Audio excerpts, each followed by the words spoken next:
Second, in a colonial war, it's never the generals who surrender, it's the accountants. Read Morehouse. One morning about a week after the shootings on Capitol Hill, Cody Brock got an unnerving start. He was sitting in his seat in the auditorium at Hillside, waiting for drama class to begin, and none other than Emily Pastras flopped into the seat beside him, sticking her feet up onto the back of the seat in front and slouching down. She was dressed in cut-off jeans which displayed a pair of thin, muscular legs. Her feet were encased in battered Nike running shoes which looked about 10 years old, and she wore a dark knit sleeveless top. Under her arm she carried a binder notebook, which seemed to have nothing in it beyond a few dividers and a few sheets of paper.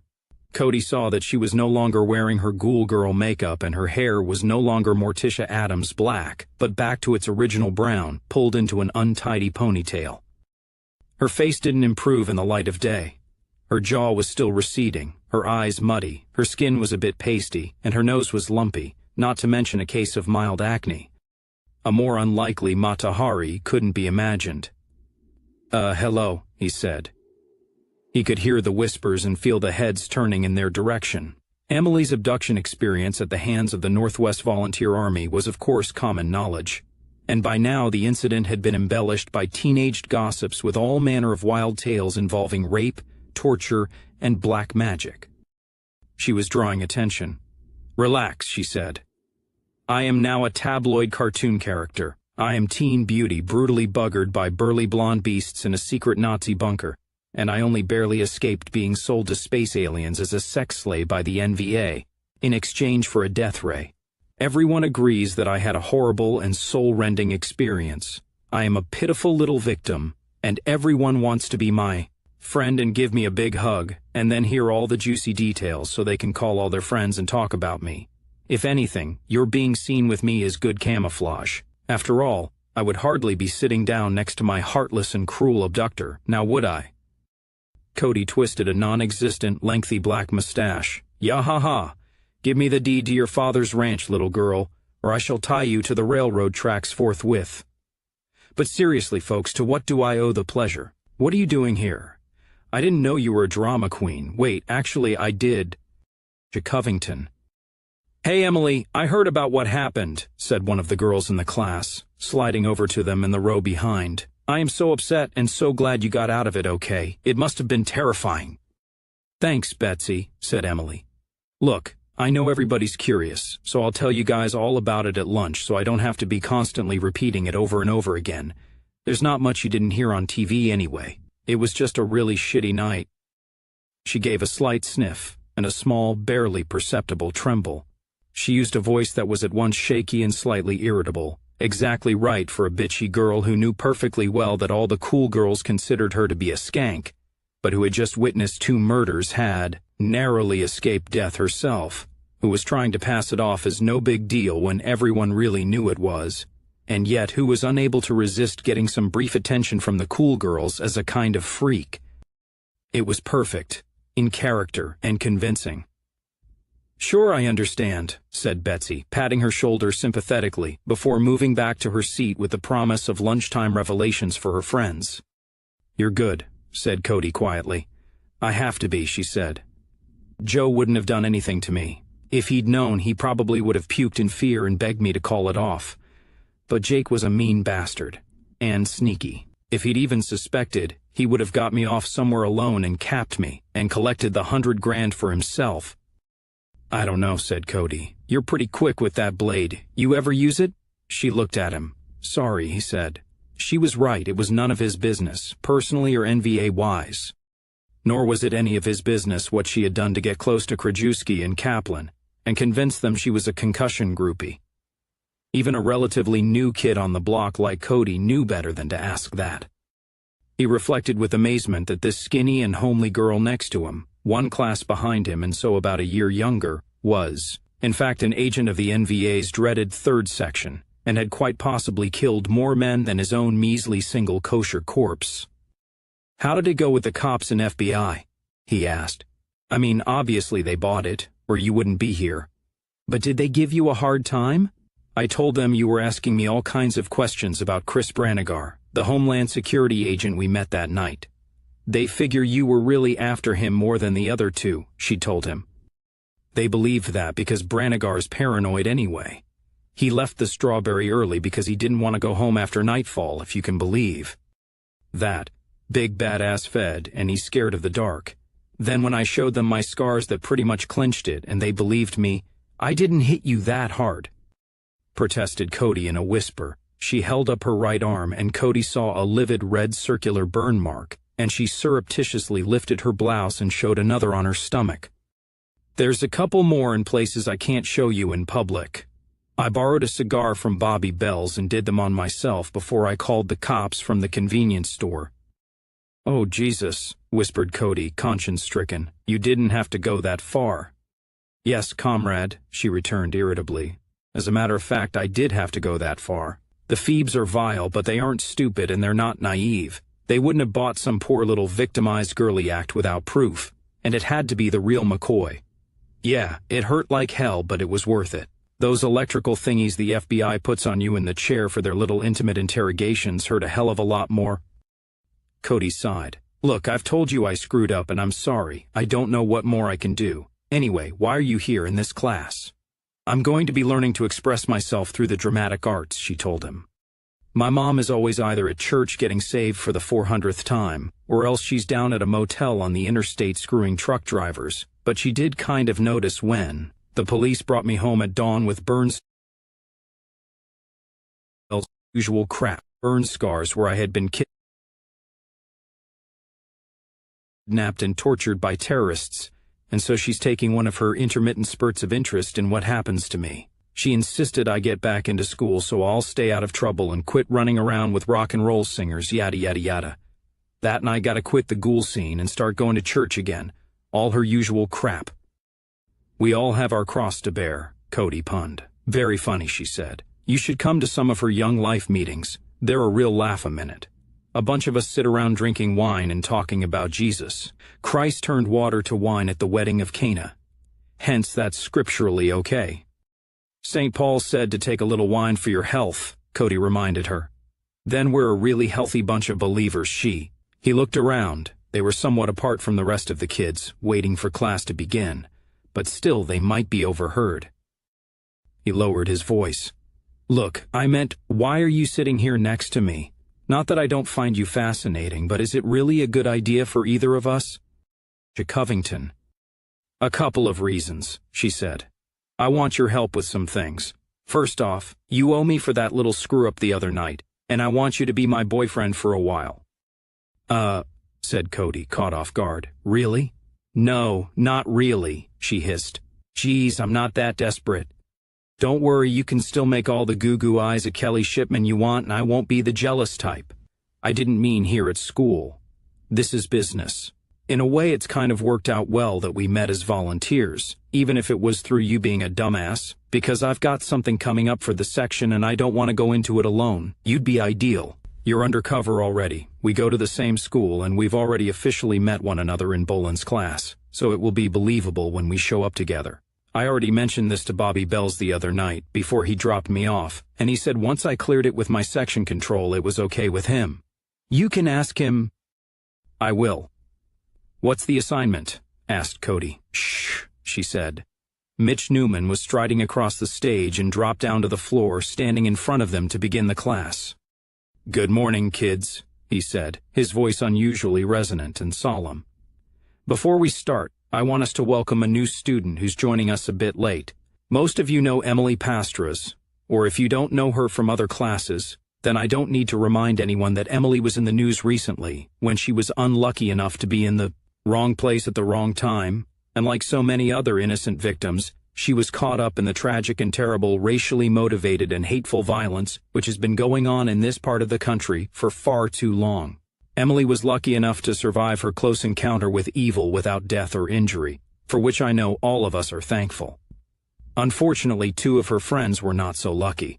I was never a really big concussion fan myself. I admit that at this time of life my musical tastes run to the older classics like Streisand and Harry Chapin. But it wasn't always so. Like a lot of kids of my generation in Seattle, I grew up on Country Joe's music, Primal Scream and Funkaholic CDs and so on. It saddens me and angers me to the depth of my soul that these filthy fascist bastards have deprived me and thousands like me of that part of our youth. Don't worry, Emily. I know you're trying to put this horror behind you, and this will be the last time I refer to it. I hope you'll be able to really get into our class and our production, and let our friendship in the world of theater be a part of your recovery. Thanks, Mr. Newman, said Emily in a small voice. In this class, it's Mitch, he told her warmly. I would like all of the members of our group to stand for a moment of silence now, in memory of country Joe Krajewski and his lifelong friend Jacob Kaplan, who were murdered in the night by the forces of darkness that seek to deprive us of all that is good and human. The young people all dutifully stood and bowed their heads, and Emily sniffled again. Cody was surprised to see she was actually crying. After they sat down again, Newman began briskly. Right. Today I want to cast the one acts and get the scripts distributed. Then we'll be breaking up into groups for the first read-throughs. Maybe you can get to be the Holocaust victim doing her little impressionistic dance in front of the oven at Auschwitz, whispered Cody. Oh crap, he's not making us do that shit, is he? Hissed back Emily in disgust. I swear he's a kike. You really are good. How do you do that? Cry on cue, I mean. I was thinking of someone else, she whispered back. The only boy who ever liked me. The one that son of a bitch Newman turned into the Hatecrime Hotline because he made a nigger joke. That's the second thing I want you to help me with. We're going to get the evidence Bobby Bells needs to okay the hit, and then we'll kill him. Cody gave her a wry smile. A couple of high school kids plotting to murder one of their teachers. God, what a great age we live in. Yeah, she replied with a giggle. Ain't it just? Once again, that afternoon before class broke up, Cody got a call on his cell and heard DeBella's voice. Caesar's Palace, he said briefly. Bring your new girlfriend. Caesar's Palace was an apartment in Redmond that a company used as a safe house. They had changed locations after the eclectic Strawberry Tickle as a standard precaution. She's not my girlfriend, said Cody, a little bit nettled. She hits. And I do mean hits. Yeah, well, get both your skinny asses in here. Cody found Emily in her rehearsal group. Can I give a ride home? He asked. He lowered his voice. Bobby wants both of us at the house. Yeah, sure, she said. I had to pretend to be a robot and a duck-billed platypus to show I had acting ability. How the hell does Newman or that bitch Suzanne know how a duck-billed platypus acts? They walked out to the school parking lot and got into Cody's Nissan. Okay, I'm wearing my Nightshade hat now, she commanded. H. a Covington. Doesn't quit fit in the daylight without the ghoul makeup, said Cody critically. If the lieutenant wants to talk to us about that first thing I mentioned this morning, it will fit even less. She would say no more. As he drove towards Redmond, Cody debated whether or not to ask Emily about the crack she'd made regarding his goo-goo eyes directed at Kelly Shipman. He wondered if he was that transparent. Instead, he asked, You got any ideas on how to get the goods on Newman? Nightshade nodded. The Hatecrime Hotline people aren't dumb. They know we're watching, and they try to hide their money trail. They know that checks can be traced. In their early days, 3Sec was able to identify some of their informers that way. The rats got a visit, and word got out. Now they pay their blood money online, direct into a Paymate e-bank account that they set up for the informer. When someone calls the Hatecrime Hotline, they speak to a Homeland Security agent. The agent assigns the caller a PIN number. Then there's two ways they can go. If it's a once-off thing, the caller rats out whoever he wants to rat out as an evil racist, and hangs up. He waits a week or so. If the call pans out, and DHS busts somebody for saying nigger or having a copy of a banned book or whatever, and pays the reward, then the caller goes to the post office or any one of 50 other places around town and gets one of those shitty little cardboard cards with a magnetic strip the FBI and DHS have set out in those little dispensers. They go to an ATM, insert the card, key in the PIN number they were given, and bingo, there's their rat money. They draw on it, $500 per day or whatever that bank's machine limit is, until the money is gone, and they find somebody else to rat out. 3Sec has some good computer hackers, and of course we can get into bank records, but even if we can locate and identify those Hatecrime Hotline transactions, there's no way to tell who's actually drawing on the money, so that way is pretty much a dead end. You said there was a second method of payment? Asked Cody keenly. As he spoke, he was performing all his standard checks in his mirrors, scanning the surrounding traffic to make sure they weren't being followed.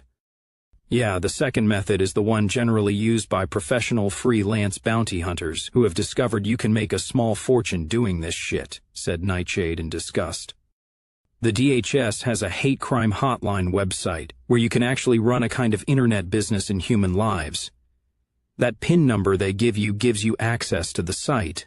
You log in with your PIN number the first time, then you choose a username and password, and you've got your own little internet office, where you can type and save long rat-outs, keep a file on each victim, get feedback from your DHS or FBI handler, and above all, keep track of all that lovely bounty money. You can actually run a numbered e-bank account and do the same withdrawal number with the little disposable ATM cards from the post office. Or you can transfer money to other bank accounts, or you can get certified checks sent to any name and address you want. Some of these creeps have made hundreds of thousands of dollars acting as informants against the white population of the Northwest in general, because they almost never correctly identify any actual volunteers. But they do have a chilling effect on the people who might support us if they could stand up and say what's in their minds. It's the federal government who practices the real terrorism by making people afraid to say what they really feel, agreed Cody. And these rats are completely off the board, she went on. They're not FBI agents or cops. They're not federal employees as such. The feds don't even know who they are. Zero accountability, total deniability. It's kind of like a medieval witch hunt. I never heard of anyone who successfully talked their way out of a Hatecrime Hotline rat-out without at least having to go and be denazified. Beautiful, snarled Cody. Oh, they don't have it all their way, said Nightshade with a smile. Not by a long shot. 3Sec has gummed up the works pretty good. It's simple.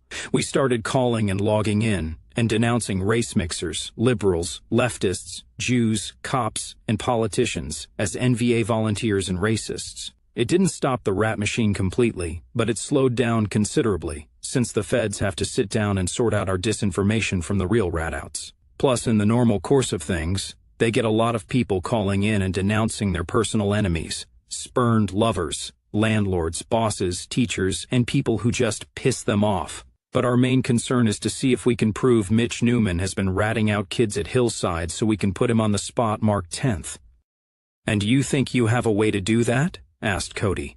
I still don't see how, unless we can hack into the system and see if he's been dumb enough to do a direct transfer of the bounty money into his own bank account. If Newman has been using the website, yeah, I think we can, she said. You ever hear of Dr. Doom? Yeah, sure, he's in our brigade, said Cody. Science geek kid, a year or so older than me. I met him a couple of times, and I've carried and placed some as ordnance. Blows up real good. Covington. Yeah, well, he's also a super-duper computer brain, and he's worked up a program that he thinks we can use to crack into the Hatecrime Hotline website, she explained. Okay. But even if we get in, according to what you told me, all we'd get would be usernames and passwords of the informers, replied Cody. Yeah, but D&D thinks he's spotted a weak link they didn't think of, said Nightshade. Something they intended as a security measure against hackers, ironically. You took computer science class, didn't you? You know what an IP address is? Sure, said Cody. Anytime a computer is logged into the internet, it has an IP address, either the same one all the time, which is called a static IP, or a different one that's assigned by the internet service provider, a dynamic IP. The feds don't demand a static IP address to get into their rat site, do they? That would be pretty dumb, almost like putting up a neon arrow pointing right to the informer's computer.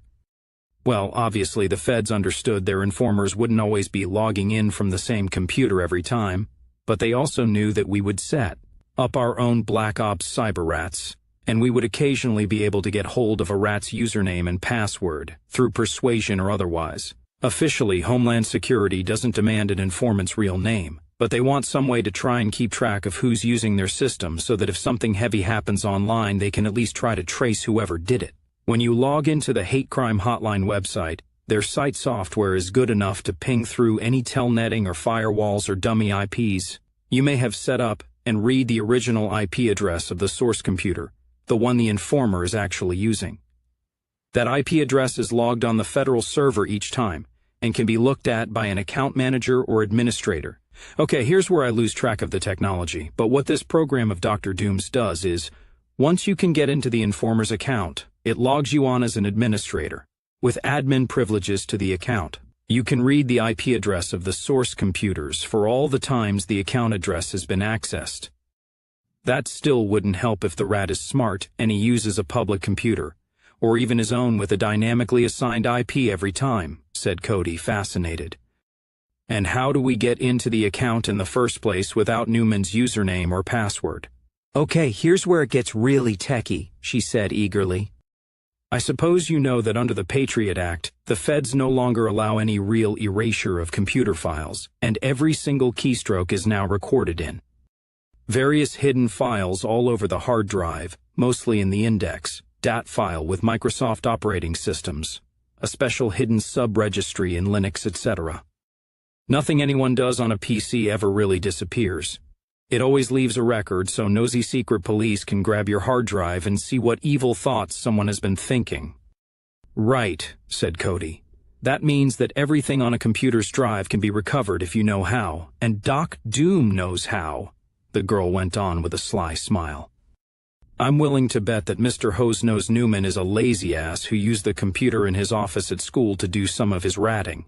A computer which is on the school's T1 line with a static IP address. If we can get onto his school computer, and it's been used to access the Hatecrime Hotline site, this program of Doc's can actually use this admin override I told you about and read what's called a shadow, and replicate the last login to that site. So we may not be able to come up with anything with Newman's actual name on it, but we can fish out his username and password, examine his account, and by the fact that we got in, we will be able to demonstrate that his IP address is on the government server. Unless the Tooth Fairy has been sneaking into his office and using his computer to snitch on people, that should convince Bobby Bells to let us whack the bastard. It should indeed, said Cody, pulling into the apartment complex's parking lot. Inside the apartment, they found Bobby Bells and Lieutenant Joe Dortmunder from the brigade command waiting for them. Dortmunder got down to business. I'm glad you two comrades have become known to one another, even if it was due to an operational accident, he said.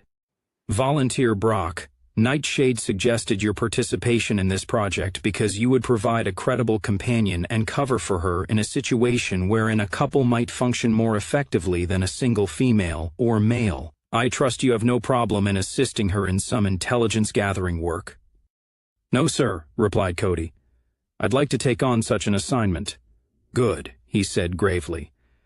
The first thing you need to know is that there is something big coming down the pike. Very major indeed. I can't tell you what it is, but it means that we're going to have to really start pulling in some major intelligence about the activities of anti-party and anti-independence groups and elements here in the Northwest that up until now we've only considered to be marginal. This is also a good opportunity for us to extract Nightshade from her current area of operation. The police and the feds seem to have bought her explanation of the events of the Covington other evening, but others in the rock scene up on Capitol Hill may not be so trusting. I've already spoken with Nightshade about this new mission, and now I'll bring you up to speed, Cody. But before I got any further, I need to ask you about something. Normally this is not a question one asks another comrade in the NVA, but I need to ascertain what your religious views are.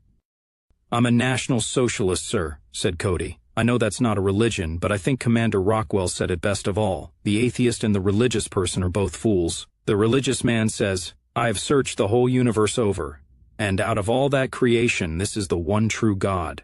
While the atheist says, I've searched the entire cosmos over and there is no God. It's something our human minds are simply too small to encompass, and for any human being to claim he knows the truth of the matter is as arrogant as an amoeba claiming to understand quantum physics. I don't know if that's the exact quote, but you get the idea. Good. I also understand you're attending some kind of acting class at the school, which is even better because you'll need to do a bit of acting, Dortmunder told him. Here's the thing. Emily's mother belongs to one of the more fundamentalist synods of the Assembly of God, one that tends towards Pentecostalism. I'm not familiar with the difference between churches, sir, said Cody.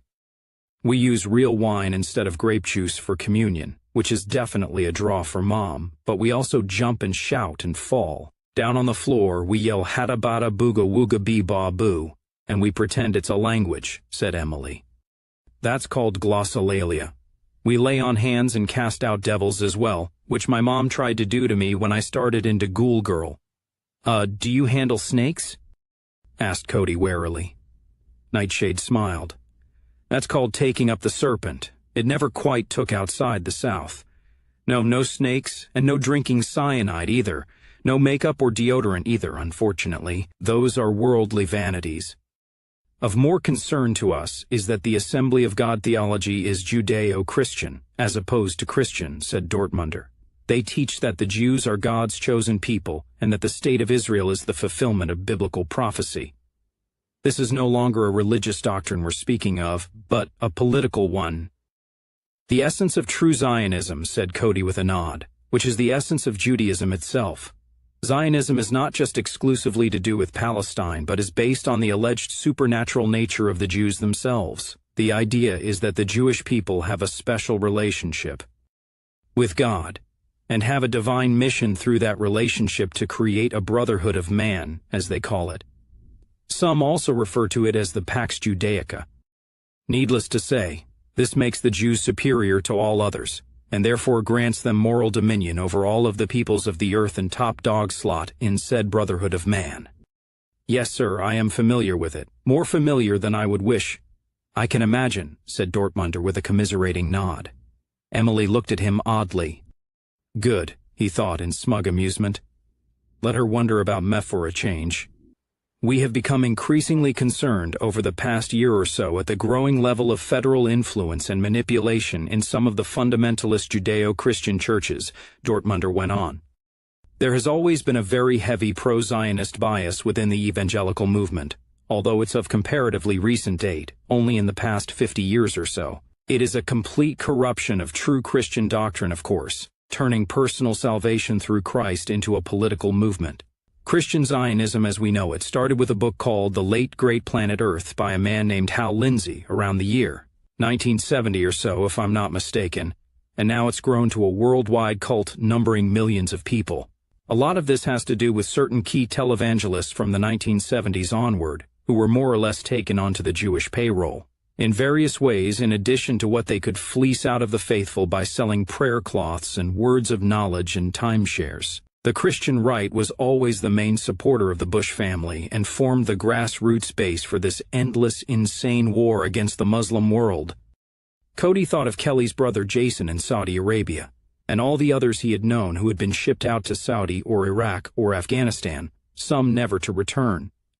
They also promoted race mixing for a long time, bringing all kinds of gooks and Filipinos and whatnot into America, Cody added. Yes. Although the NVA has been able to choke off the mud flow and drive many of the muds these people imported out of the homeland since the war started, agreed Dortmunder. The result is that the evangelical churches here in the Northwest are almost all white now. We've given them as easy a ride as we could, because it is absolutely essential that the party and the NVA not be perceived to be waging some kind of war against Christianity. We've confined ourselves to identifying and eliminating a few of the more obnoxious evangelical ministers and television personalities, and so far that seems to have done the trick. These people are no threat without their preachers to tell them what to do and what to think. But that situation may be changing. We have noticed an increase over the past year or so in what seems to be infiltration of many evangelical churches here. A Covington in the Northwest by loyalist, pro-Zionist elements, in many cases fatpos and military personnel who suddenly start attending local churches at some risk to themselves. Even though we try to avoid hitting them in any context where it might appear that we're targeting the churches, for the reasons I've mentioned. The result is they've kind of snuck up on us. Almost every Pentecostal, Assembly of God, and other fundamentalist congregation in the Northwest now has a group of pro-government effectives in key positions. They have been doing this quietly, including identifying and arresting anyone else in the congregation who appears to have leanings towards Christian identity or any racially aware, biblically sound Christian belief. It's pretty obvious that this is deliberate. Those churches were pretty much solid government supporters already, though, weren't they? Asked Cody. Why would they be shoring up their own base like that? Well, it's possible this may have something to do with that major development I mentioned was coming down the pike, said Dortmunder. We really don't know, and we need to find out. There are rumors that some of these American agents in the churches are conducting little sidebar prayer meetings with more fanatical people in their congregations, especially men with military experience. Our intelligence analysts think they may be trying to use religious right people to build a kind of black fatpo, either an anti-party intelligence network, or even some kind of Christian death squad type of group. Kill a Nazi for Christ, that kind of thing. We need to know what the hell's going on, and we need to know fast. We want you two to start going to Emily's church and get close to some people we'll point out to you. Since the news media has made a big deal about you being kidnapped and allegedly abused by the NVA, Comrade Nightshade, that can be your hook. Your ordeal at the hands of the hated fascists has turned you back to the Lord, so forth and so on. I can show them my cigar burns like they were stigmata, giggled Emily. I still think that was a bit over the top, said Bells, glaring over his own cigar. Yes, but effective, said Dortmunder.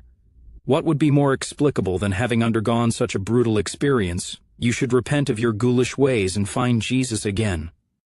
Oh yeah, they're really big on returning us lost sheep to the fold, said Emily with a bitter laugh.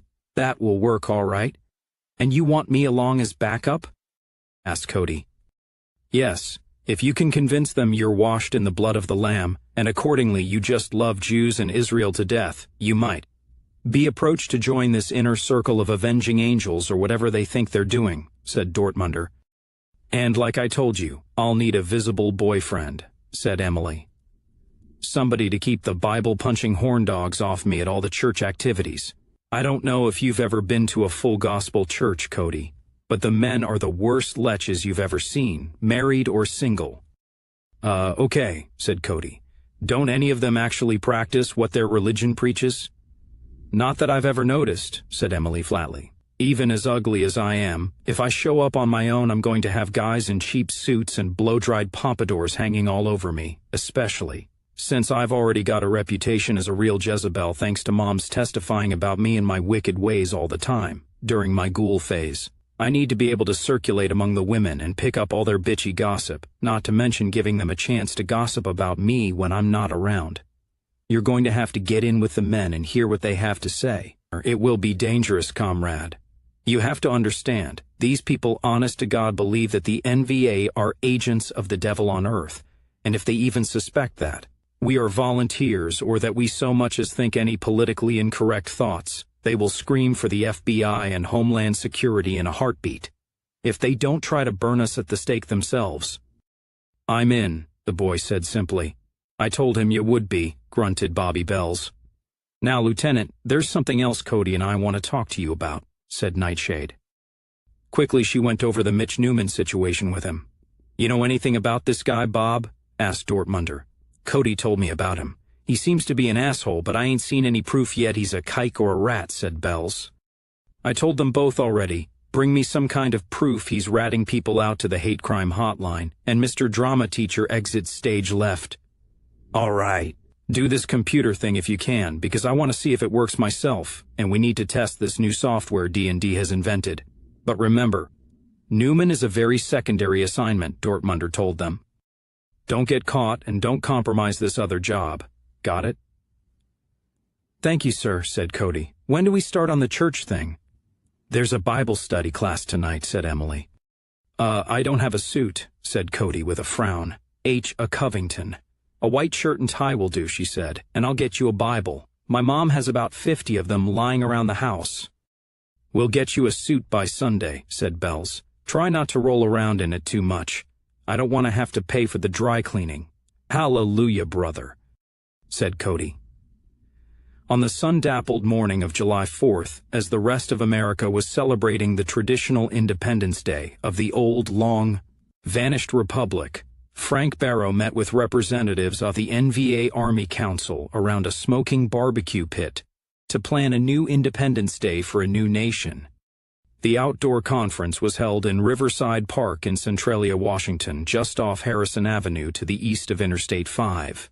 This part of the Northwest was probably as close to safe territory for the rebels as it was possible to find, unless they went high into the Sawtooth or the Olympic Peninsula.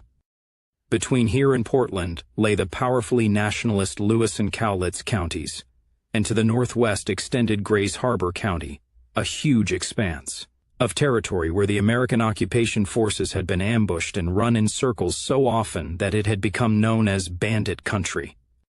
Lewis County especially was now for all practical purposes a no-go zone where the Fat Po did not dare to stir out of their barracks except in overwhelming force.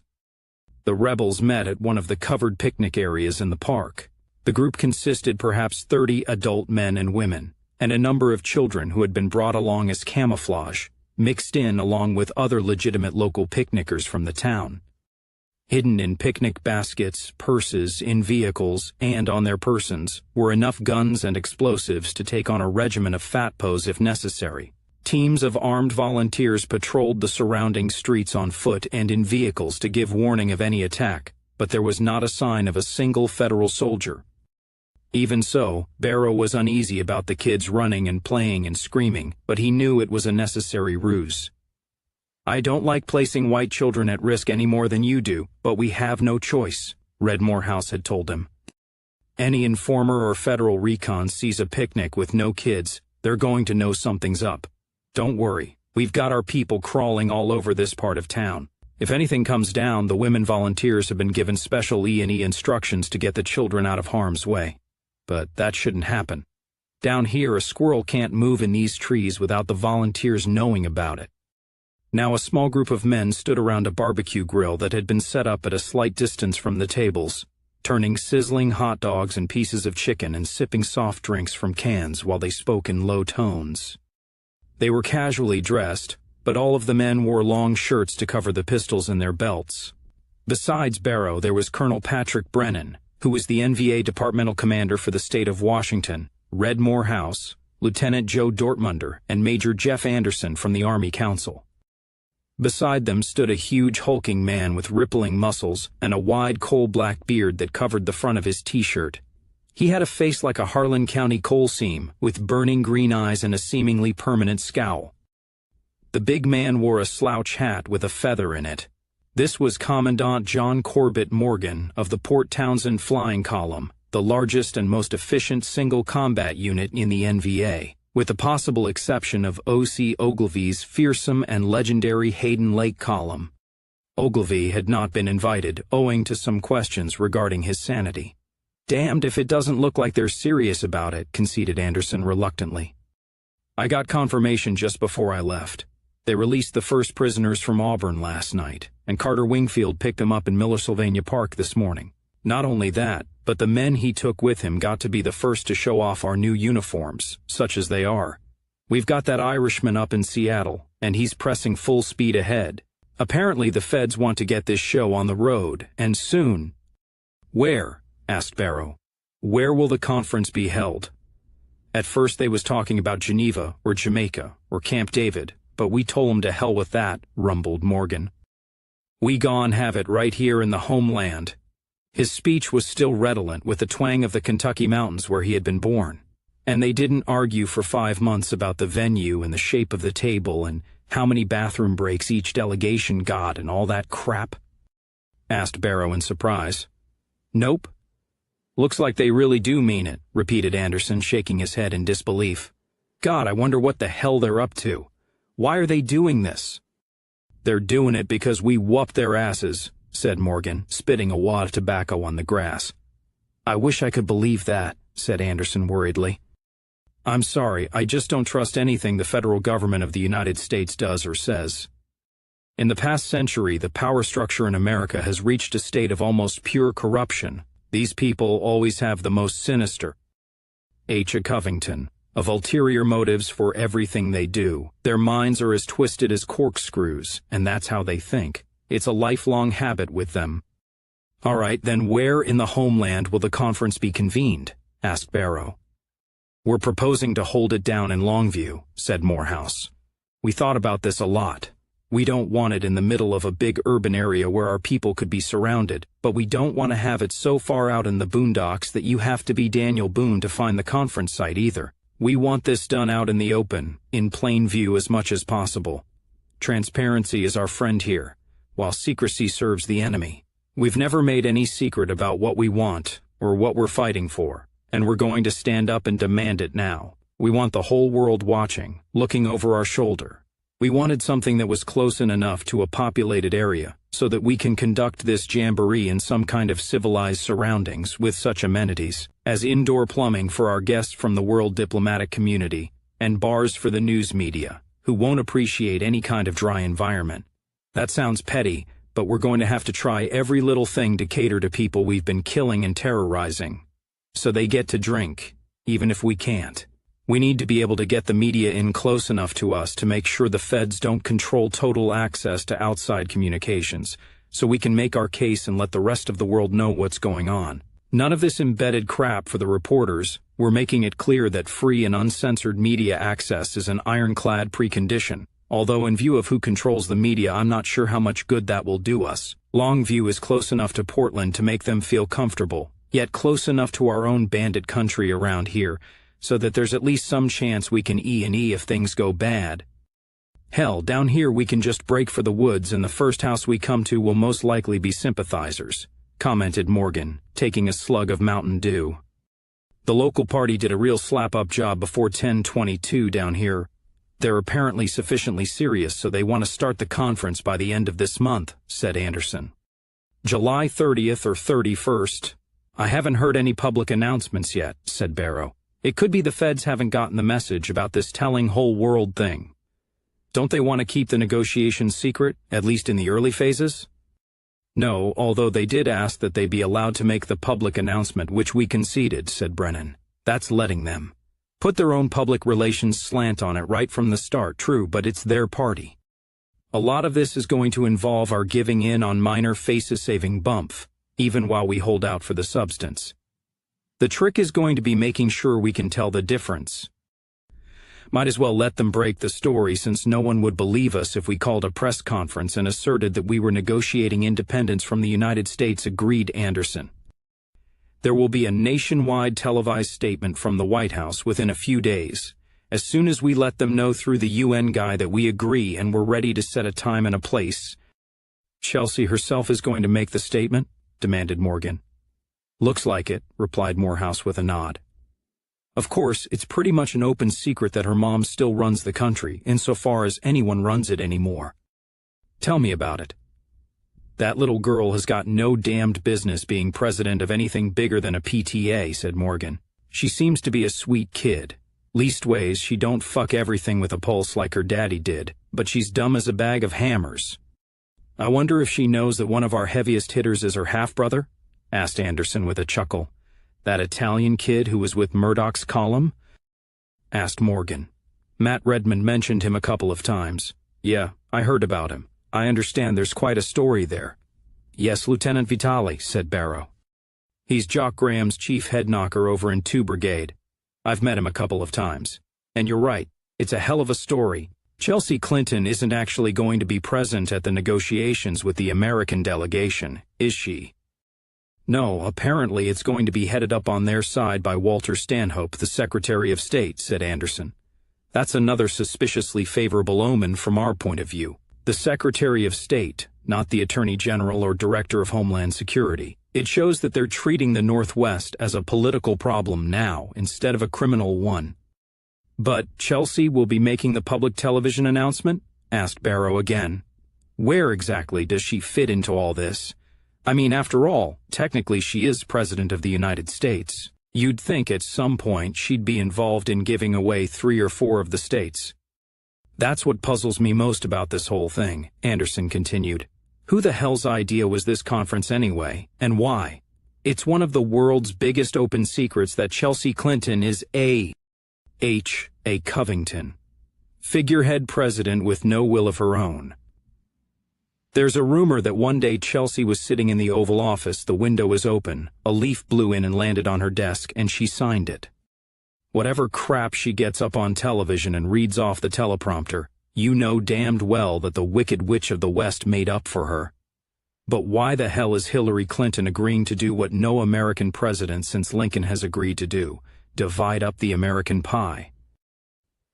Breaking up the country is hardly what anyone with dreams of imperial glory wants to go down in history as her legacy.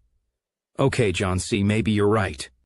Maybe we've beaten the swine worse than we realize, and the old bat has decided to cut their losses before the whole show collapses.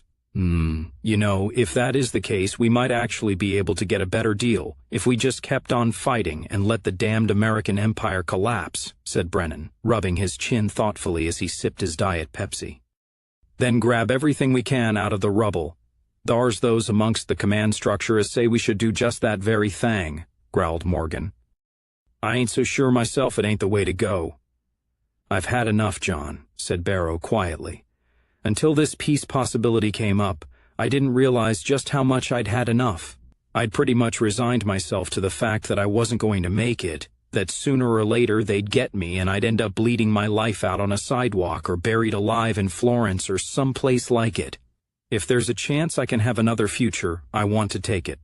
If we can talk our way into the Republic of 3 states and maybe a bit of Montana and California thrown in, I'm good with it. I'm looking forward to popping the top on a beer again and seeing if I really am a drunk, or if it was just being half a man that made me that way, as petty and personal as that sounds. Once we've won and I'm free in my own country, I've got no more excuses. Morehouse spoke up. That's one of the many problems we're going to face, the extremists on both sides who don't want to stop fighting. God knows what we're going to do with the wild eyes like Ogilvy. But if we can get the Republic now, without any more bloodshed and building up any more bad blood and bad karma for Christ's sake, we need to grab it. Do you think it's possible? Asked Barrow. Morehouse nodded. I think it could be possible, yes. I used to tell my kids in our little unofficial after-school classes that in a colonial war, it's never the generals who surrender. It's the accountants. They finally go to the occupying government and tell them that the colony is simply awash with red ink, it isn't going to get any better, and it's time to leave. Maybe. That's what is happening. The United States of America, the fount of all the money in the world, has finally been bled dry. If that is the case, if the people in power understand that if they don't cut the Northwest loose, then there is a chance they may lose it all, not to us, but to the forces of the very chaos they have been creating for the past century. If they have sense enough to understand all that, then yes, it may well be possible for us to pull this off.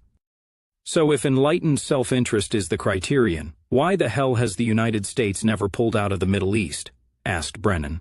It was obvious after the first year in Iraq that civilizing the native chappies at the point of a gun simply wasn't going to work.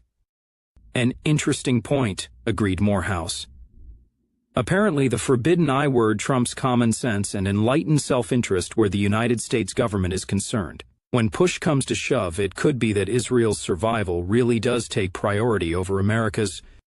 Okay, how can 3rd Brigade help? Asked Barrow, getting to the point. Don't get me wrong, gentlemen. I'm flattered to be invited to a high-level meeting such as this, but I have to say I'm puzzled by the absence of the other Seattle Brigade commanders. And I'm still uncertain in my own mind why I'm here. You want us to provide some men for security for the negotiators? They all looked at him. You can do a lot more than that for us, Frank, Morehouse told him frankly. The reason you're here is that we have a special personal assignment that we want you to carry out. You'll be turning command of your brigade over to Lieutenant Dortmunder. By the way, Joe, you're a commandant now. Frank, you're a general. The NVA doesn't have generals, said Barrow, half unbelieving. We do now, said Brennan. I'm one, or so I'm told. We'll get you a pair of stars for your collar or something, said Morehouse. We'll even provide you with a sharp-looking uniform to pin them on. Frank, we want you to go to Longview. We want you to head up the Northwest Republic Provisional Government's negotiating team. What? Exclaimed Barrow in astonishment. Have you lost your Jesus? Why me? What the hell do I know about diplomacy and politics? What the hell do any of us know? So learn, and fast. This is a new field for all of us, said Morehouse. We need 2 things in the men we send to Longview, tongues and brains. Sure, I've got the tongue for it, said Brennan. I actually kissed the Blarney Stone, the real one at Blarney Castle down in Cork, the one you have to hang over the edge of the castle wall and damned near break. H. A. Covington, your neck to reach. That probably indicates I don't qualify in the brains department. Morehouse continued. Frank, you have one of the best reputations in the NVA for tactical skill and intelligence and long-range planning. Statecraft isn't too far a leap, and since no one else on our side has any experience in it, we have to play it by ear. We're going to need men sitting around that table in Longview, speaking for our new country, who can think fast on their feet. And where are you going to be? Demanded Barrow. You know damned well you ought to be the one leading our side, Red. I'm going to be in contact but not in reach, their reach. I'm going to put this bluntly, Frank. This is the future of our country and our race we're talking about here. We must have our best thinkers and talkers at this conference. But on the other hand, those are the very people that we can't risk losing. We still have to consider the possibility, maybe even the probability, that this whole peace conference thing is just some kind of Borgia-like ploy on the enemy's part to lure our best people out into the open so they can be killed or captured. House continued. Frank, you have one of the best reputations in the NVA for tactical skill and intelligence and long-range planning. Statecraft isn't too far a leap, and since no one else on our side has any experience in it, we have to play it by ear. We're going to need men sitting around that table in Longview speaking for our new country who can think fast on their feet. And where are you going to be? Demanded Barrow. You know damned well you ought to be the one leading our side, Red. I am going to be in contact, but not in reach, their reach. I am going to put this bluntly, Frank. This is the future of our country and our race we're talking about here. We must have our best thinkers and talkers at this conference, but on the other hand, those are the very people that we can't risk losing. We still have to consider the possibility, maybe even the probability, that this whole peace conference thing is just some kind of Borgia-like ploy on the enemy's part to lure our best people out into the open so they can be killed or captured. God knows nothing else has worked for them. They're quite capable of that kind of treachery, and they may be getting desperate enough to try something like that. We can't allow it to happen, but on the other hand, we can't just send a gaggle of expendable mediocrities to the conference to bring our new nation into being. We have to strike a balance. Please don't be insulted when I say this, Frank, but what we're going to do is send in our best second stringers while our first string starts taking care of business. The real business of creating a new nation in North America, while you guys down in Longview are shucking and jiving and buying us time. It looks like, said Morgan, grinning in his beard. John will be there as the hammer. He will represent to the enemy a credible threat of muscle, said Brennan. Expect him to be doing a lot of threatening and pounding on the table. I assume that you guys on the first string will be available for consultation? Asked Barrow. Morehouse nodded. To some extent, yes, but part of the problem is that we ourselves have insisted that whoever both sides send to the conference shall have full plenipotentiary power, which means the authority to negotiate a deal then and there, sign it, and have it binding on our respective governments. We had to insist on that, because otherwise they would draw this business out forever and a day by constantly running back to Washington, D.C. for consultations and blaming their own higher-ups for the lack of progress. It will become like those idiotic talks at Panmunjom, which went on for 50 years after the end of the Korean War. We have the momentum now, and we don't want false hope and endless niggling over a conference table to take the wind out of our sails. One of their ulterior motives for calling these talks may be simply to give themselves a breather. We're not going to let them have that. Besides all these other considerations, we also need you there for balance on the team. Balance? Asked Barrow. What kind of balance? Tell me, Frank, what are your religious views? Asked Morehouse bluntly. Not sure I have any, replied Barrow, taken aback. I'm not Christian Identity or anything like that.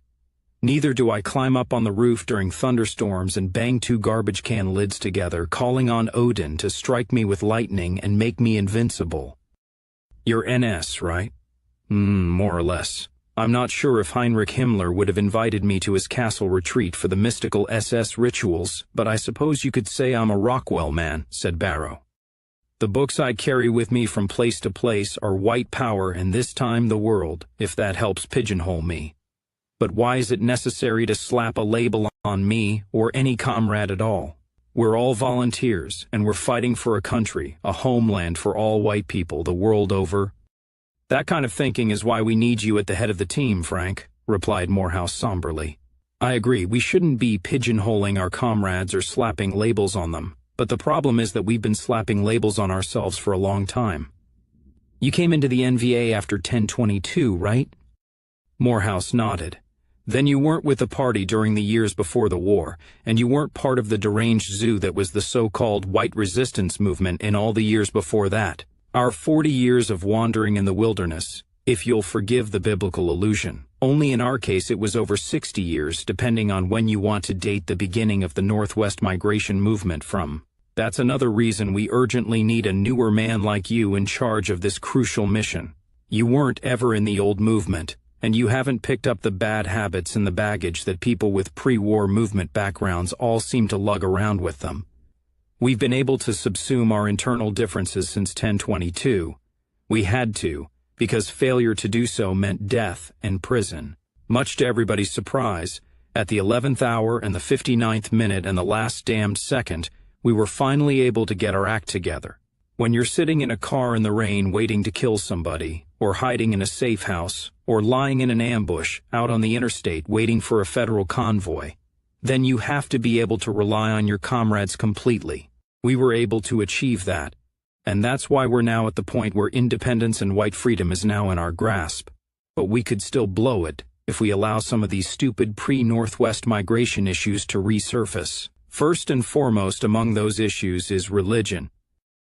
There's something else, said Brennan. We've reason to believe that the feds have finally gotten the message, and they're going to be playing the religion card, in a last-ditch attempt to split the rebellion and turn the whole thing into a Christian crusade against evil Nazi devil worshippers.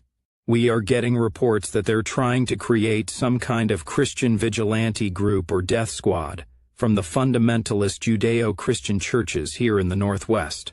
A kind of black ops thing they can use against us and against the new government of the Republic in the event that any kind of settlement looks imminent.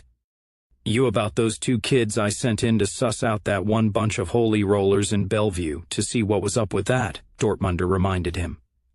Barrow sighed. I'm starting to get it. Jesus Christ, if you'll pardon the expression. I had hoped that somehow we could avoid that particular corpse bobbing to the surface. I think we all wish it would just go away, said Anderson gloomily. For years the old man practically did handstands to keep the whole issue completely out of the Northwest migration, and now we have to somehow find a way to keep the lid on at this most crucial juncture in the Northwest enterprise. We must keep it away from these negotiations. I'm from Northern Ireland, said Brennan somberly. I can tell you, gentlemen, what a religious divide can do to an Aryan community. I can also tell you what happens when a revolutionary movement is divided among itself at this crucial juncture. In 1921, Michael Collins was painted into a corner, with the result being that the Irish War of Independence was followed by another year of civil war over the treaty that left more bitterness than the battle against the British did, and which split Ireland in 2 forever. We can't allow it to happen here. Morehouse took it up again. Look, Frank, I'll give you a rundown.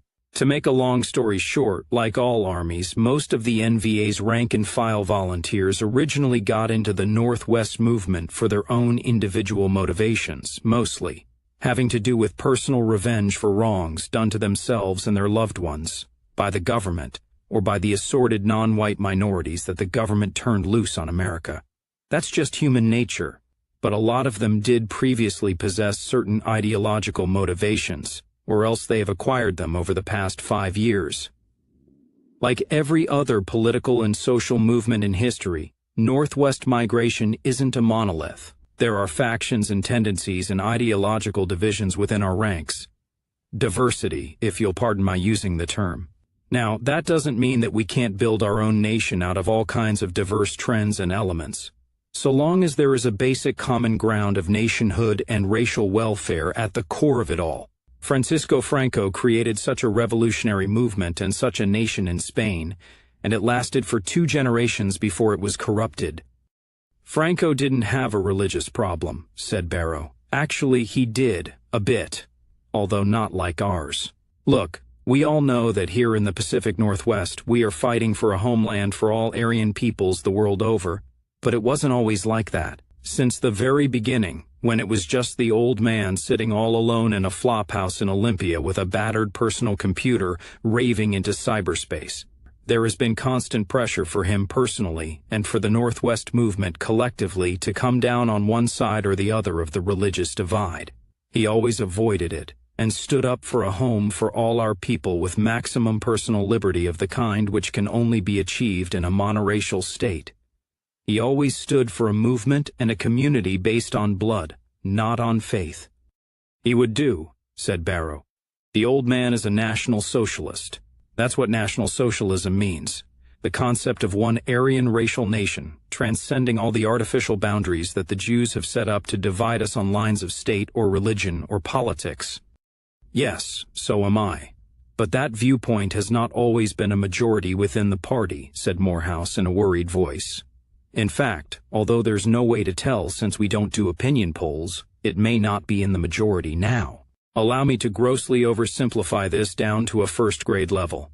There are three main ideological currents or tendencies within the white separatist movement in the Northwest.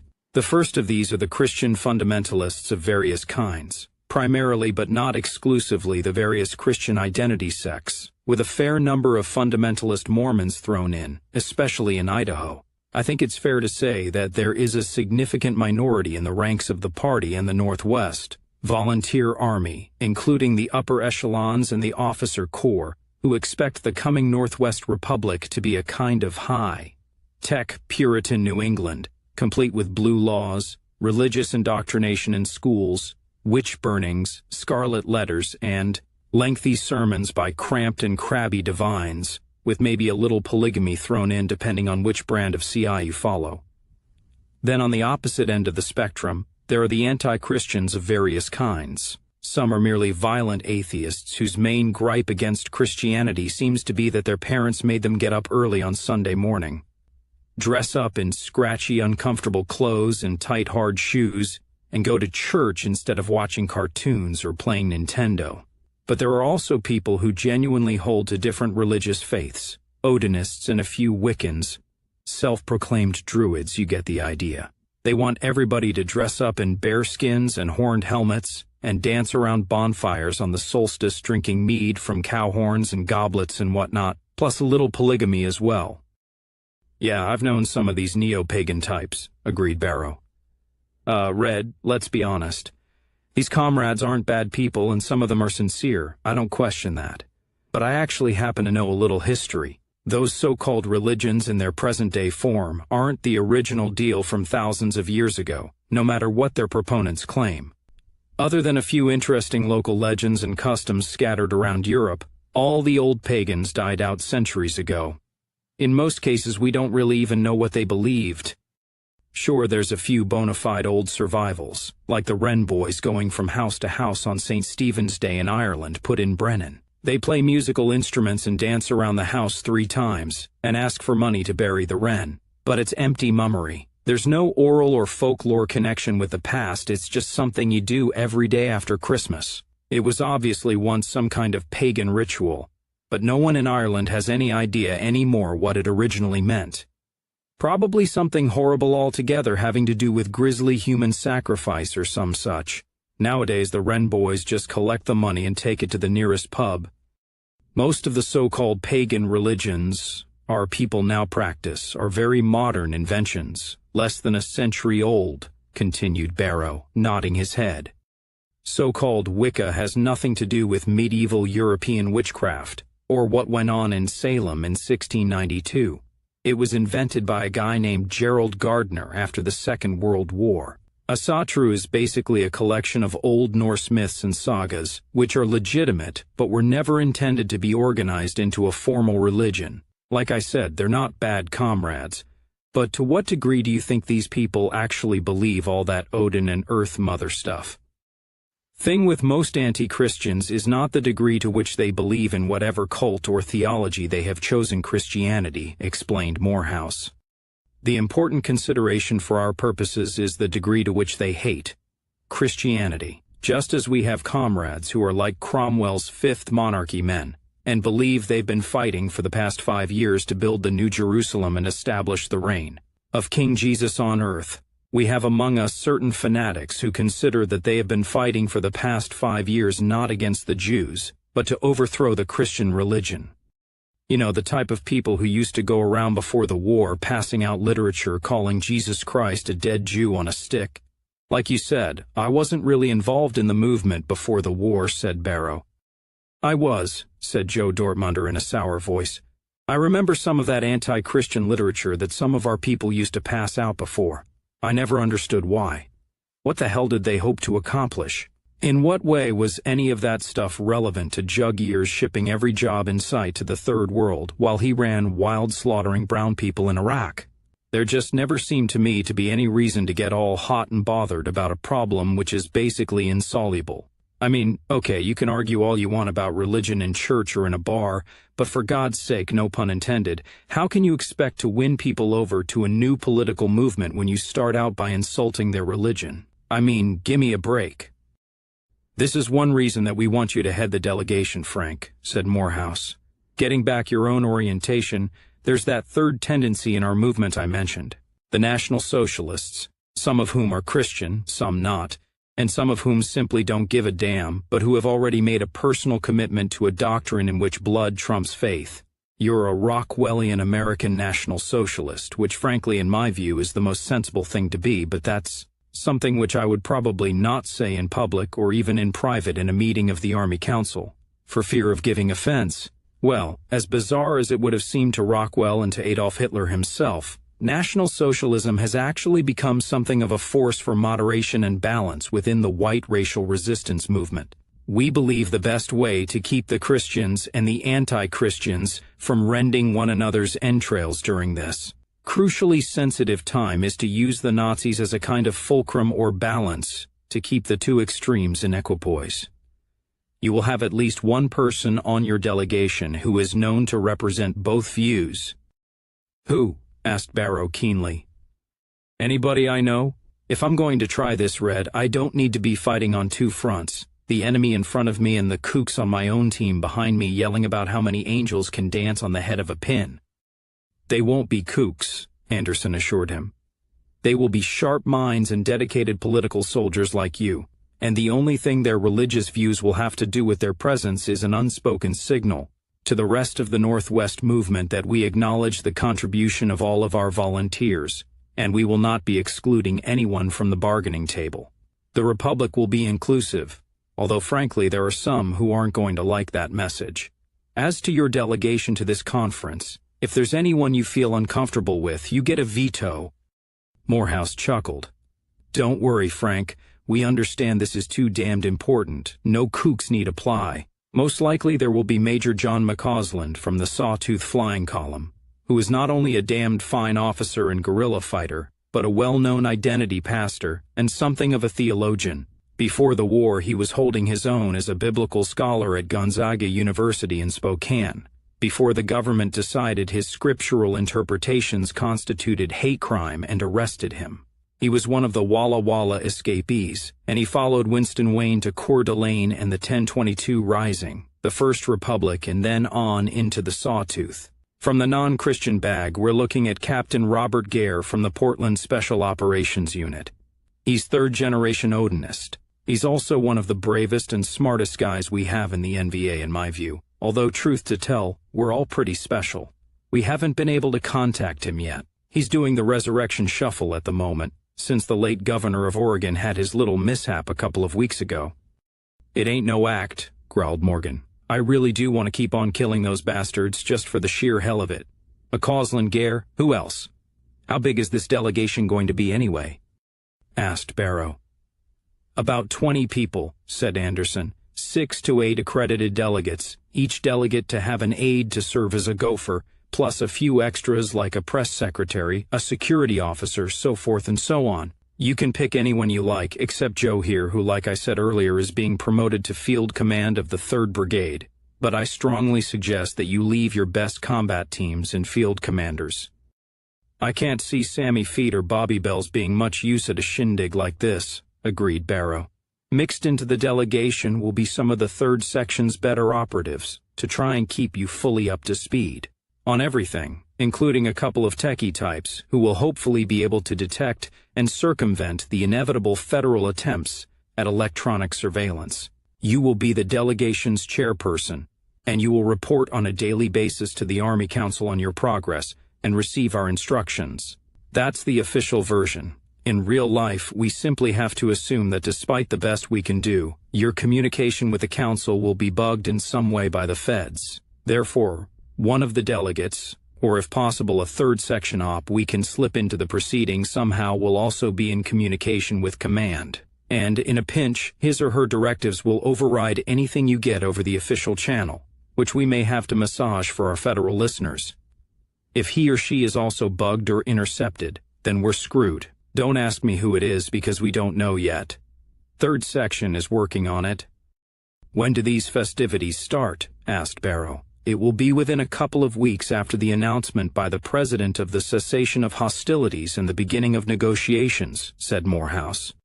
We suggested July 4th as an appropriate date for Chelsea to address the nation, but for some reason the feds failed to see the humor. Actually, we can use some time to get ready ourselves. Okay, said Barrow with a sigh, still stunned by the whole thing. He waved his hands in the air abstractedly. Guys, what the hell am I supposed to do once I get in there with the feds sitting across the table staring at me? Do I pull a rabbit out of a hat? How do I play it? Let John C. pound on the table and yell at them to get the hell out? Read them passages from White Power? What exactly is the basis for the talks? How do we define victory here? Dogs and burgers were ready, and several of the women came over and began piling up paper plates and buns. The men moved off under a tree with their plates. Try to figure out just where they're coming from. Remember, this whole damned thing could still turn out to be a goal. Treat their delegation like a used car salesman who's trying to sell you a very dubious vehicle. From what I know of Walter Stanhope and what I see of him on TV, he will be quite a silver-tongued salesman for whatever deal it is they're pitching. I assume they have some kind of deal in mind, or else they wouldn't have agreed to talk. Now here is the second major problem you're going to face, Frank, said Brennan. We haven't actually gotten a look yet at what they're going to try and sell us, but it's as certain as God made wee green apples that something less than straight independence will be offered, and these people will bend heaven and earth to try to get you to agree to some kind of gerrymandered condominium setup that falls short of an actual sovereign nation for white people.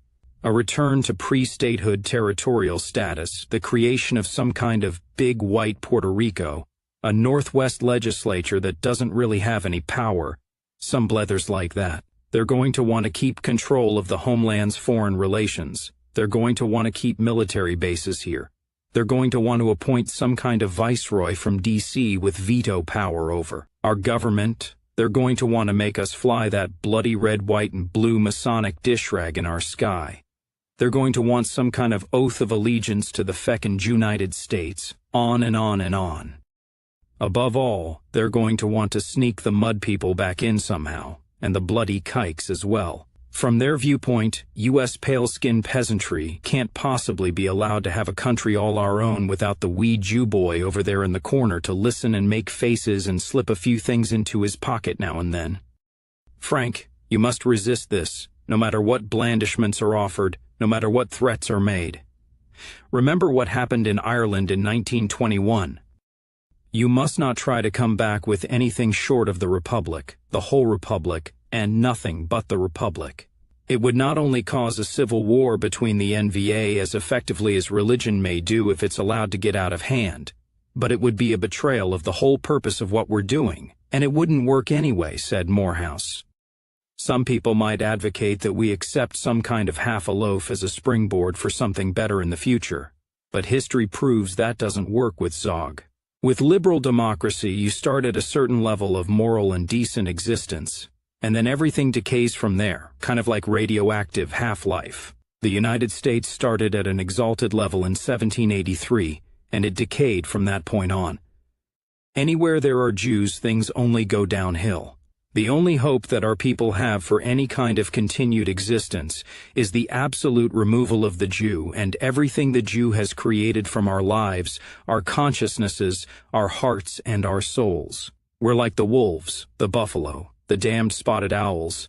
We're an endangered species. White people have to have their own safe habitat, clean and uncontaminated, if we are raise our young, build up our numbers and thrive once again. A nature reserve for white people, chuckled Anderson. Pardon me if I give us all a quick history lesson, gentlemen, but it's germane, said Morehouse in an urgent and intense voice. You know why we speak English today, Frank?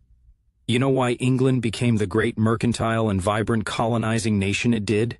Because in the year 1290, King Edward I expelled the Jews from England, and they weren't allowed back until 1652 when Oliver Cromwell financed his revolution with money borrowed from the Jews of Holland, and in lieu of repayment he opened the door once again to the plague.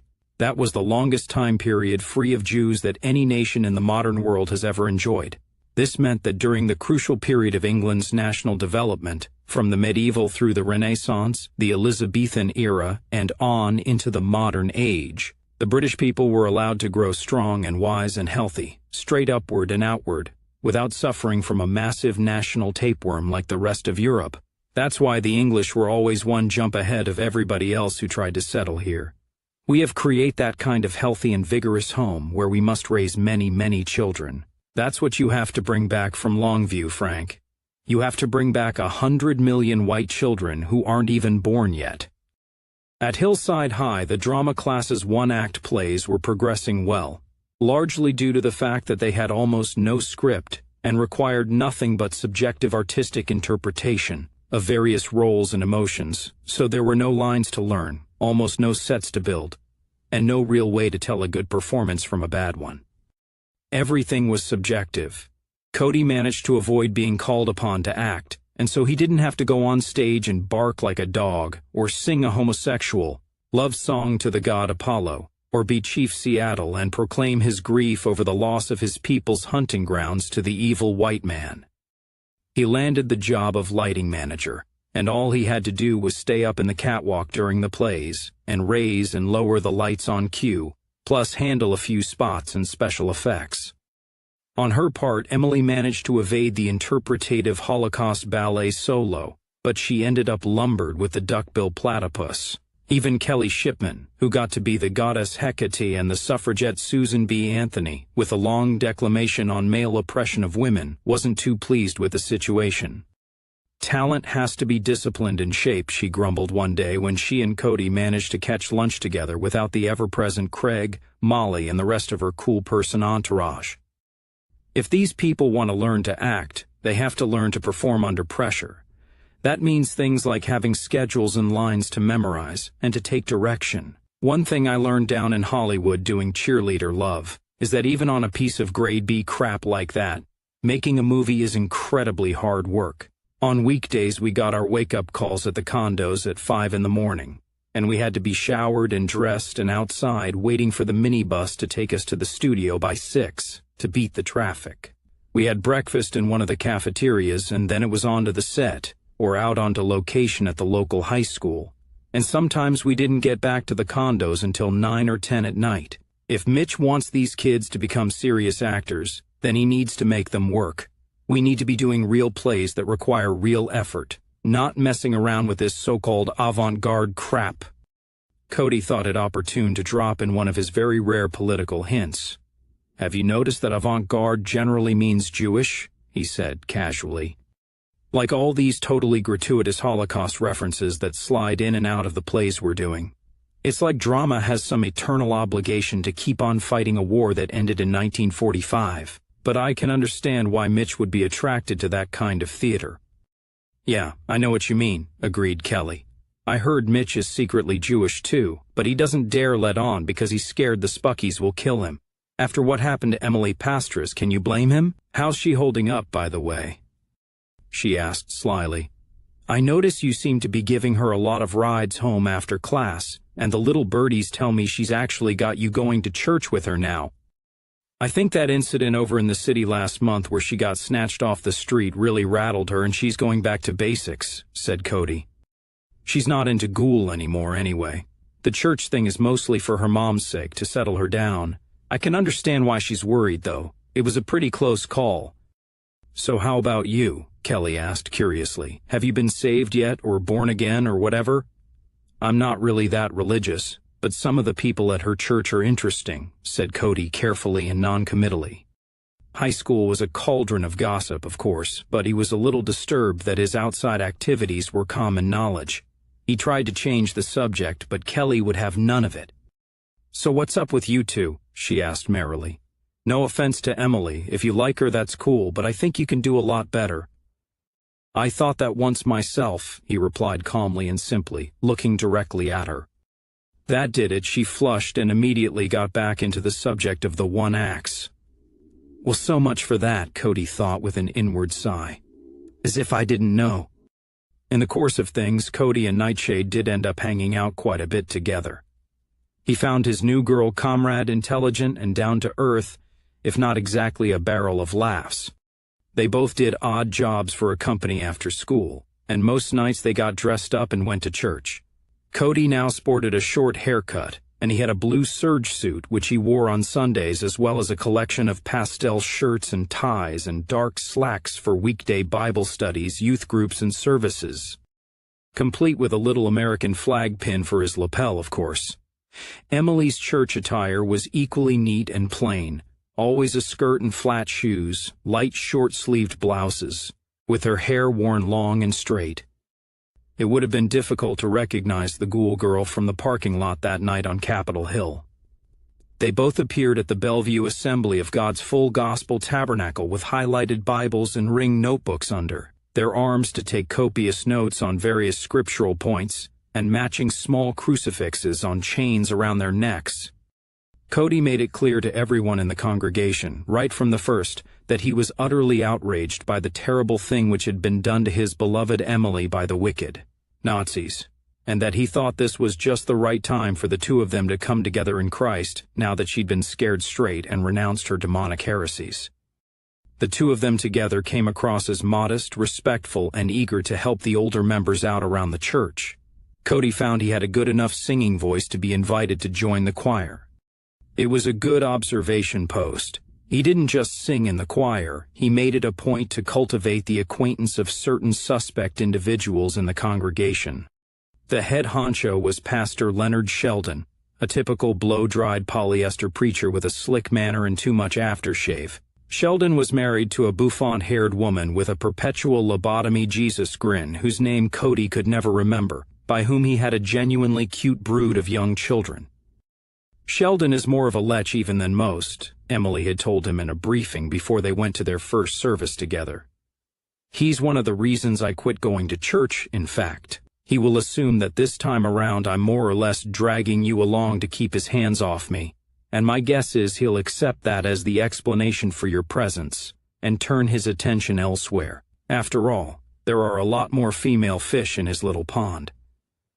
Now, politics. One thing you need to understand about any evangelical church is there are always two factions, one pro-pastor and one anti-pastor, and each of those factions is in turn divided into male and female sections. Because of my past experience with him, Sheldon will expect me to gravitate to the female anti-pastor faction. That is the women he's made passes at, and those who are pissed off because he hasn't. In fact, he'll think it odd if I don't. That means you need to get with the male pro-pastor faction, which is in any case most likely to be where you'll find any hinky pro-zog activity that may be moving in the shade.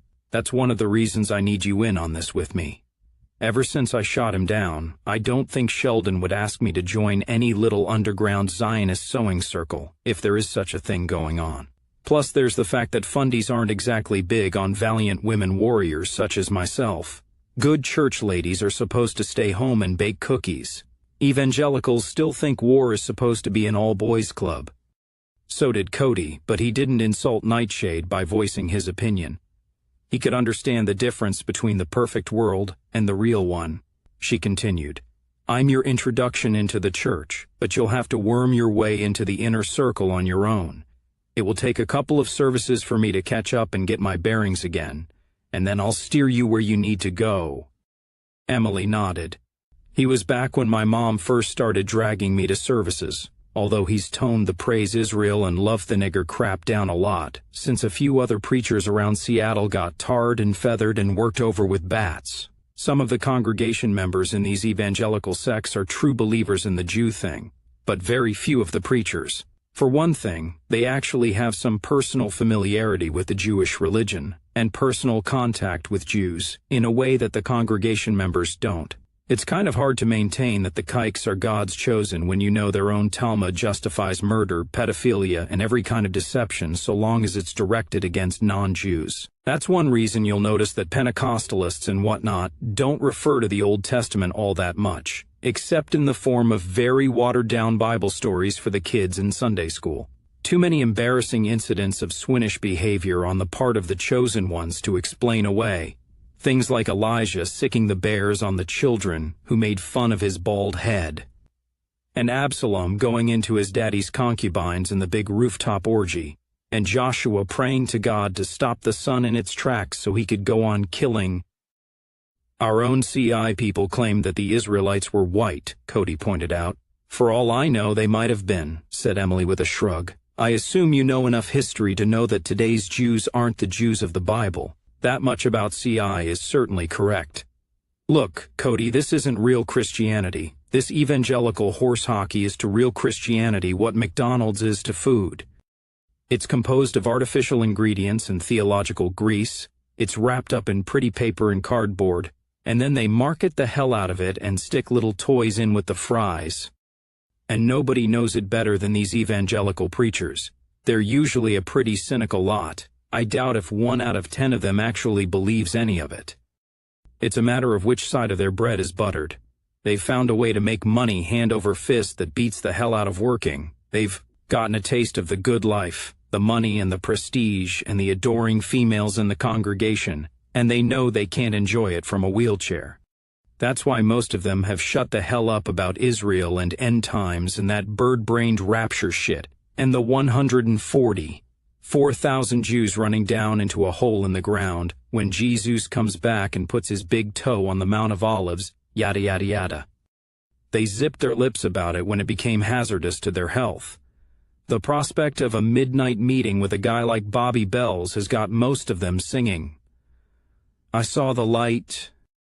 Okay, said Cody. Look, curiosity question. Do you mind if I ask exactly what it is this preacher did to you? What, you don't believe a guy would hit on me? She said archly. No, I mean, it's just...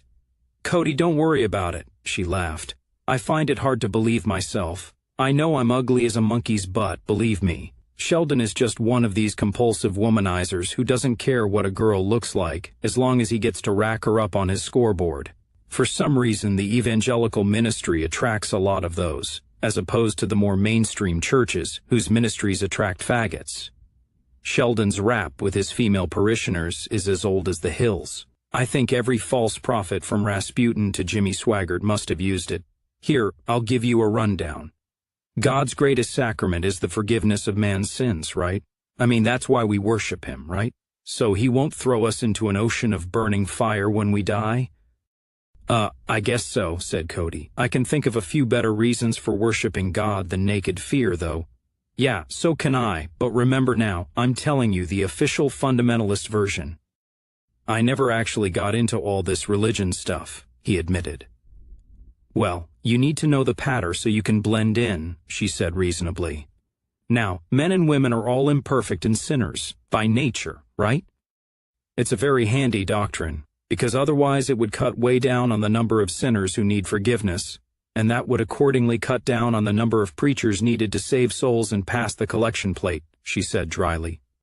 Yeah, but assuming there is a God sitting out there somewhere with a set of rules, and assuming those rules are more or less what we've been told what they are, sin is still something you have to choose to do. You can't be held responsible for breaking a rule if you don't know it's against the rules, right? Protested Cody. Lord, my man, don't ever say anything like that in Bible study, chortled Nightshade. They'll stone you and chase you down the driveway with pitchforks and torches. You're committing a sin right there, applying reason and logic to God's mysteries. You don't need reason, boy, you need faith. Remember, with these people, faith is everything, and man's mind is nothing. According to them, all man's accomplishments are nothing, good works are nothing. Just gotta have faith in Jesus and you're in like Flint. And faith means believing whatever some dumbass preacher tells you to believe. How else could anyone talk themselves into believing the Jews are God's chosen people? Now listen up. Okay, in theory, your baptism washes away the original sin, but of course, since we're all sinners by nature, we just keep piling it on, and we are in constant need of forgiveness and redemption. Now, if God's mercy is the ultimate prize, then you want as much of it as you can get. The bigger the sin, the more of that good stuff you get. Who wants just a little speck or so of divine forgiveness for cheating on your taxes or kicking your dog? If you want to be forgiven big, you have to sin big. Right? No, quit laughing, I am not making this up. Therefore, little sister, why not come and sin with a holy man of God like me, instead of some impure rock and roll bass player, so you can partake of God's infinite grace? This guy Sheldon could literally quote chapter and verse as to why I was supposed to make like Monica Lewinsky and give him a blowjob under his desk while he works on his sermon. He said the presence of the sin of carnality inspired him to fight it all the more, and I would therefore be committing a blessed act by polishing his knob while he immersed himself in the Word. Swear to God. Huh? Said Cody. Geez, the last time I heard language like that it was from the hookers when I was living down Pioneer Square. So I'm a hooker now? She asked. No, damn it, that's not what I meant, he said in exasperation. He was still stuttering for the words when he saw she was laughing at him. You know, I really like meeting a guy my own age, who is honest to God embarrassed by the term blowjob. Nightshade told him. It's a refreshing change after those dumbass jocks and geeks at Hillside who still seem to be nothing but dirty little 10-year-olds, and those trashed-out scum rockers up on Capitol Hill. With that air of outraged innocence, you will make a great church member. And if it makes you feel any better, no, I did not accept the man of God's invitation to witness for Christ with my mouth. Yeah, those were his words. Evangelical inside joke. I told him, well, never mind. What I told him would probably shock your tender and gentlemanly ears even more. That was over a year ago. He'll probably be surprised to see me back. Said Cody, shaking his head. One thing. If I'm supposed to be your boyfriend now, do I let on that I know about all this holy knob job or whatever? No, if you want to get on the inside with these people, you need to act, well, not so much dumb as a little naive and a little lost, the kind of person who wants to be led. The pastor will be glad to accommodate you, but Sheldon will probably start fishing around trying to find out if you and I getting it on find some casual way to let him know we're not. If he thinks you're getting some from me where he couldn't, he'll get jealous and start backstabbing you, and he won't let you into whatever little club him and the Zoggies are getting together. But there was a man in the congregation who had been identified to Cody by Lieutenant Dortmunder as being of more interest to the NVA than the church's pastor. This was United States Army Captain Jesse Regenthal. Regenthal was a powerfully built, buzz-cut Alabamian with a little plastic Jesus on the dashboard of his armored private SUV, who had begun attending the tabernacle several months previously. And the third section very much wanted to know why, given the risks now entailed in an American military officer showing his face anywhere outside the protection of a base. There were a lot of men like Regenthal who were now attending evangelical, Pentecostal churches throughout western Washington, and it wasn't religious devotion. There were chapels and church.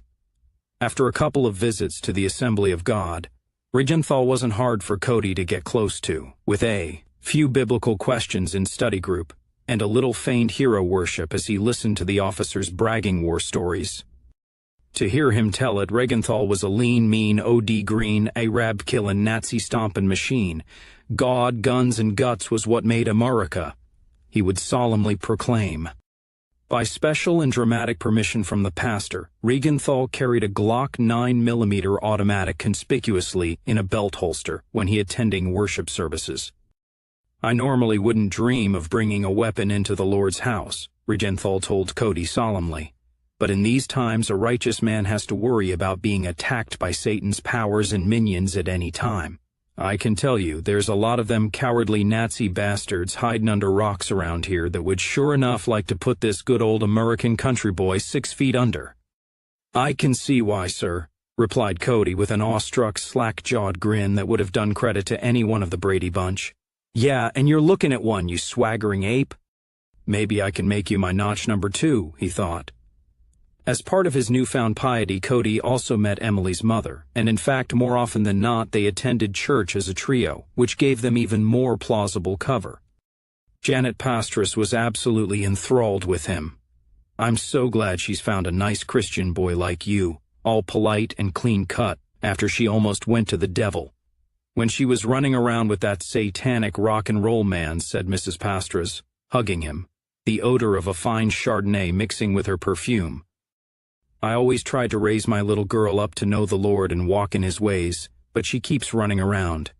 And look what happened. I tell you, Cody, I have nightmares about my little girl in the hands of those beasts on that terrible night. Satan's emissaries on earth." She shivered.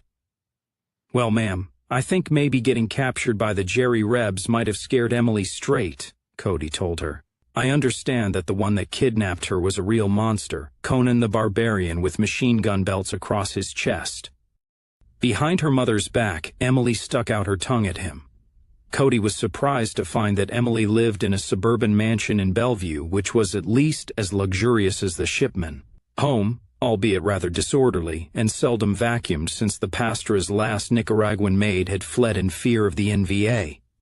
One day when they were driving to a prayer breakfast without Emily's mother, who was still in bed with a hangover, Cody mentioned this. "Yeah, my dad used to have the biggest Ford dealership on the West Coast once," said Emily.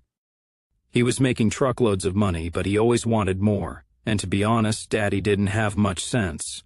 He got involved in all kinds of stuff with the Russian mob, here in Seattle and up in Vancouver, smuggling drugs and computer parts, working welfare and Medicaid scams, and God knows what else. One day, when I was 10 years old, he just disappeared. They dug him up out of a cranberry bog about a year later. Mom still can't deal with it. She has convinced herself that he was on some kind of secret government mission or something, and every now and then she'll make some remark about him being martyred for Christ. He was a pretty cool guy, although even when I was little I knew he was a crook. But he left us well provided for, plenty of insurance and all kinds of real estate and bank accounts all over town. Plus, every now and then Mom or I will find a pile of $100 bills in some little hole in the wall in this house, or up in the skylight someplace. It's kind of like a long Easter egg hunt." The Russian mob aren't really Russian, at least not most of them," Cody told her. "Yeah, I know," said Emily. "Looks like we both lost our fathers to the kikes." "Well, if we're going to be working together, I suppose you have a right to know who I am and what the hell I'm doing here. Bells and Farmer Brown know, and I assume Brigade does as well. I have kind of quirky past, even for a volunteer. Better you hear it from me than from somebody else. To start off with, I'm an It Takes a Village kid." "Oh, Jesus," gasped Emily. "I'm sorry, Cody, I didn't know. You don't have to." No, it's not anything I'm ashamed of," he told her. "I have been told that a lot of children in my position always blame themselves and have feelings of guilt, but that's stupid. It's not like it was my fault or anything. I know who to blame, believe me. When I was 8 years old and we were living down in Centralia, my dad was attacked by a nigger and he defended himself." "Oops," said Emily with a wry face. "He defended himself successfully," continued Cody. "Double oops," said Emily. "Yeah, okay, he was drunk, but he wouldn't let himself be murdered like a good little honky, so he's still in Walla Walla. One of the reasons I joined the NVA is so someday I can go in with all my comrades and bust him out, or at least get him out when we win. And then maybe even find my sister, wherever they sent her. I was 8 at the time, like I said, and that was young enough so I could bring a pretty high price with the adoption bond, as they called it. Normally I would have been sold to some family of really rich yuppies and would have grown up with the best of everything, which is one of the excuses they keep coming up with when they try and tell people how It Takes a Village isn't really so bad for us poor little white trash kids who get auctioned off to these upper crud assholes. But in my case, I really hit the jackpot, in the sarcastic sense. My bond was taken up by a big Jew lawyer in San Francisco named Larry Saperstein and his Shiksa trophy wife, Gina. Larry had 2 daughters by his first marriage. His Jew wife, another lawyer named Jennifer, who was always hanging around and meddling in the family like some kind of Yenta character in a TV sitcom, but there was no son. He wanted a son, and so did Gina, but neither wanted to go to all the trouble of having their own. Mess up Gina's svelte figure, you know? A liberal, a lawyer, and a Jew, said Emily. That's a real triple threat. Why the hell did a Jewish family want to adopt a Gentile kid? Asked Emily. Jews are the biggest racists around when it comes to their own form of racial purity. They call it limpieza de sangre, which means purity of blood. That term comes from medieval Spain, when Ferdinand and Isabella finally got tired of their bullshit and gave them the boot. A lot of Jews converted to Catholicism on the surface, but they stayed Jewish in secret and only intermarried among each other's families, thus maintaining the purity of their Jewish blood. I got to learn all this in yeshiva school, believe or not. They're quite proud of themselves. Little blue beanie on your head and all? She asked. You got it, as well as getting properly circumcised in the shul on Sabbath by a mohel, who is a rabbi who specializes in cutting pieces of little boys' dicks off. That was one of the things that Larry specified when he was shopping for a man-child. No hospital circumcisions. Really great thing to happen to a guy when he's 8 years old, eh?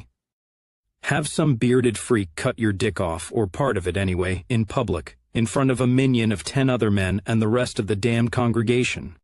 But to answer your question, as to why the Sapersteins wanted me specifically, besides my not being circumcised, well, for another thing, Gina thought I was cute, kind of like a puppy. How much is that doggy in the window? Something like that. As to why Larry wanted me, pure arrogance. My dad had gone to prison for hate crime, and Larry got this idea that getting a so-called white supremacist's kid and turning him into an Orthodox Jew, and of course a good liberal to boot, would be a real ego and power trip. Kind of the ultimate denazification course. Revenge for Auschwitz and all that crap. Put the evil racist in prison for the rest of his life, and turn his son into one of the chosen ones, complete with a knitted blue kippah. He always referred to his adopting me as a mitzvah, a righteous act in the religious sense. When I understood that he meant it, that he really thought what had been done to my family was a good thing and pleasing to God, I think that was when I started to understand the terrible evil that is abroad in the world, dressed in clothes like people. So I got to spend my adolescence in the company of Jews, with the result that I intend to spend the rest of my life killing them. You can have no idea what a vileness they are until you've seen them up close like I have. When you have seen them that close, you understand why all down through history, eventually every nation among whom they ever lived has so frantically tried to expel them, to eradicate them. Oh crikey, said Emily, and I thought I had a case of the ass for him. Do I even dare ask what your home life was like? Cody sighed. You mean did they beat me or anything like that? No, no physical abuse, unless you count that god-awful bris. He decided not to mention his stepsister's visits to his room in the night for their little private play sessions. That was something Cody had pretty much decided never to mention aloud to anyone, unless he were ever to get the opportunity just before he blew Karen and Leah's brains out. We were rich even by Jewish standards. I never lacked for anything material, money, or toys, or computers. I had my own credit card at age 10. We traveled a lot. I'm probably one of the few Northwest volunteers who has actually been to Israel, which I mostly remember as gaudy hotels with bad food, and Jews screaming at one another everywhere. Israel is a kind of open-air madhouse, with a lot of auto accidents on the roadside all the time, and beatings. You always see cops and soldiers beating Arabs, stopping them, throwing them against walls, kicking them down on the sidewalk, that kind of stuff.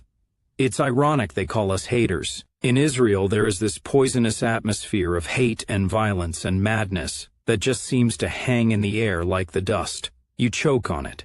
It's what you get when you jam a lot of Jews together in a small space. Okay, I was young, and maybe if the Sapersteins had played it right, I might eventually have forgotten about the fact that they were cannibals who had stolen me through the destruction of my own family, but they just wouldn't let it go. It was a really weird power trip, and Larry and the girls were hooked on it. They couldn't get enough of humiliating me and my race.